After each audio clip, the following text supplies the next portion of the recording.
Tengo con ustedes aquí en Con Todo y Pensini por Novisión. Aquí me están mandando cámara 3, cámara 2, cámara 1. Así que vamos a estar de acuerdo a todo. Ustedes aquí echando broma, la gente de producción. A mí no me echan esas bromitas. Mira, tenemos aquí a Freddy Ceballos, presidente de FEFARVEN. Dejamos una pregunta al aire, que sí es un tema muy serio, sobre esta adquisición no solamente de medicinas, sino todo el kit, como le dicen, todo el paquete que se tiene que llevar para una operación.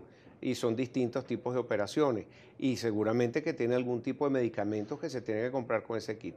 ¿Qué han descubierto? ¿Qué investigaciones Bueno, tienen? ¿Qué fíjate denuncias tú, tienen?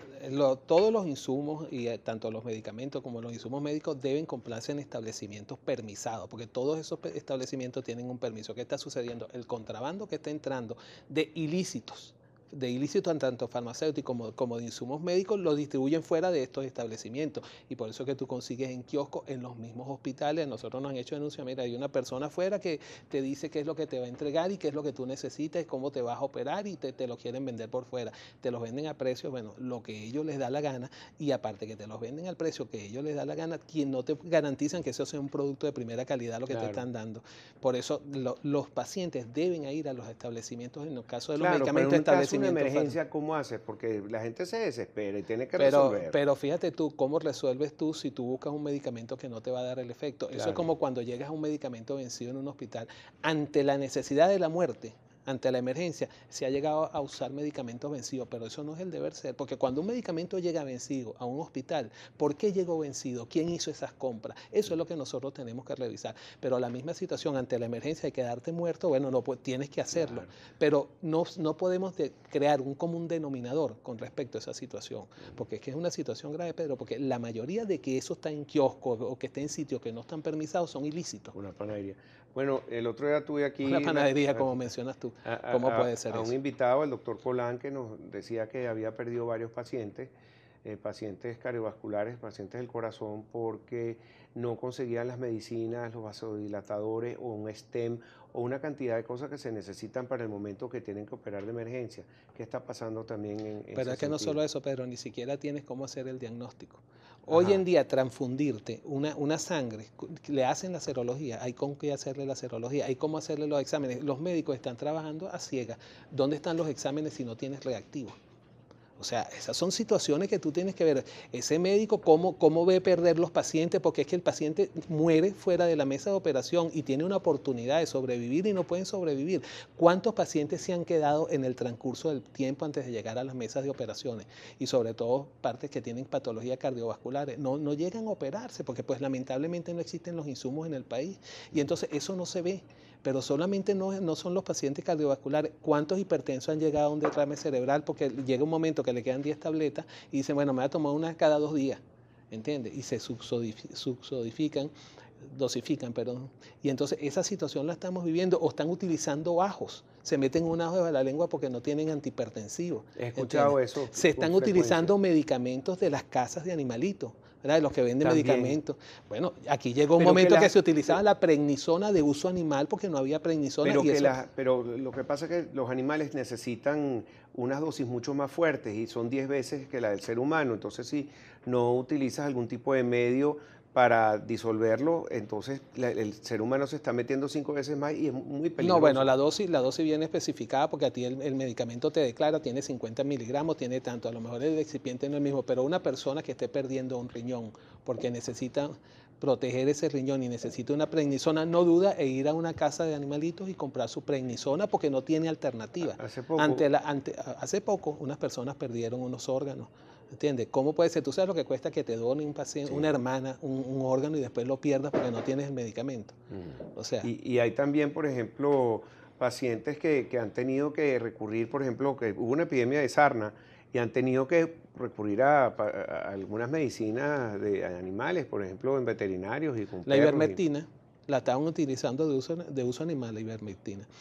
Y situaciones críticas, porque el problema no es la sarna, el problema es que no hay agua tampoco. Y de repente en estados como el estado Vargas había una epidemia de sarna, creo que ha mejorado un poco, porque no hay agua, no hay agua que te permita que tú goces de una buena salud. Si tú no te puedes asear, si tú no puedes de alguna manera garantizar las condiciones mínimas de aseo, evidentemente tú te vas a enfermar. Y no va a quedar otra oportunidad que puedas hacer algo, porque es que no lo puedes hacer, si no hay agua, no hay agua. Nosotros nos nos han llegado casos a las farmacias de niños que tienen una sarna, y niños, te estoy hablando de niños de meses. Niños con sarna. ¿Por qué sucede que esos niños de alguna manera tengan sarna? Porque en el hospital de niños hemos tenido pacientes que tienen marasmo, porque no, hay una mala alimentación, porque no hay proteína, no les dan proteína a esos niños. La desnutrición infantil es grave. La desnutrición ¿Qué está pasando infantil que estamos con viviendo. esa mortalidad infantil entonces, con estos niñitos, por ejemplo, que no se consiguen vacunas o son muy costosas?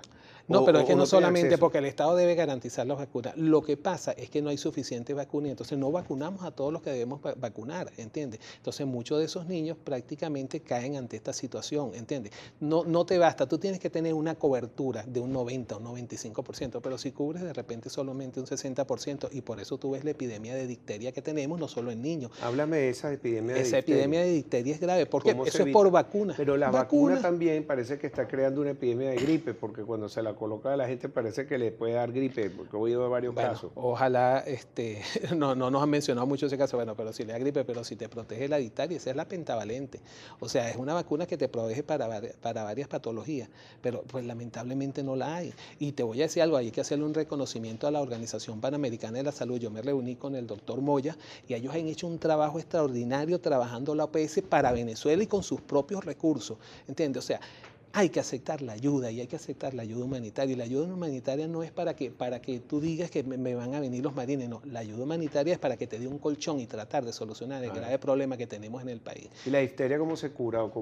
Ya sabemos que acuérdate que ella produce una toxina, ellos tienen que de alguna manera darle el tratamiento que necesitan en el estado Bolívar, sobre todo que es la grave problema, pero no solamente es eso, también tienes la malaria, y ahorita tienes una epidemia de sarampión importante que está agarrando ya más cobertura. La malaria se transmite a través de un vector. De un zancudo, el vector de zancudo, pero es que todo lo que es educación sanitaria está relacionada a ingeniería sanitaria. Nosotros tenemos que abatizar, nosotros tenemos que agarrar y fumigar, todo eso hay que hacerlo. Entonces, pero todo eso involucra que tú tengas protocolos para las diferentes patologías que se nos están presentando, para diferentes epidemias, pero si esos protocolos no se llevan a cabo, evidentemente está sucediendo lo que tenemos malaria, tenemos difteria, hasta tuberculosis, están hablando, tenemos epidemia ya de sarampión. ¿Pero cómo se pega el sarampión? Bueno, acuérdate que el sarampión es las papulitas que te van saliendo, o sea, cuando tú estás cerca de las personas, uno es por gargantas, son varias las patologías que se te van presentando. ¿Pero han ido aumentando todas estas patologías en el país? Claro, porque no hay vacuna, no hay vacuna. Entonces el problema es que si tú no vacunas, se te presentan los problemas que estás teniendo en estos momentos. O sea, es importante lo que es sarampión. Y no te extrañe que de repente nos toque ahorita también la rubiola. Porque bueno, todo está dentro de esa vacuna. ¿Y las denuncias de FEFARVEN dónde las están haciendo? Mira, nosotros públicamente denunciamos, hemos tenido una buena relación, hay que hacerle un reconocimiento al doctor Henry Ventura, hemos tenido un acercamiento con el doctor Henry Ventura, que está manejando el motor farmacéutico, le hemos explicado las situaciones que estamos viviendo, tanto la farmacia como con las patologías que se nos están presentando. Entonces, él tendrá sus proyectos, tendremos nuestras diferencias, pero bueno, estamos trabajando en eso. Ahora, evidentemente, podemos tener una diferencia ahorita con el Ministerio de Salud, porque el Ministerio de Salud insiste en el 0800 Salud ya, ¿ok? Se lo hemos dicho durante muchos años, no se lo estamos diciendo ahora, pero es que no puede funcionar, Pedro, porque eso es un sistema de distribución. ¿Qué es un sistema de distribución? ¿Cómo voy a distribuir? Pero yo tengo que tener lo que voy a distribuir.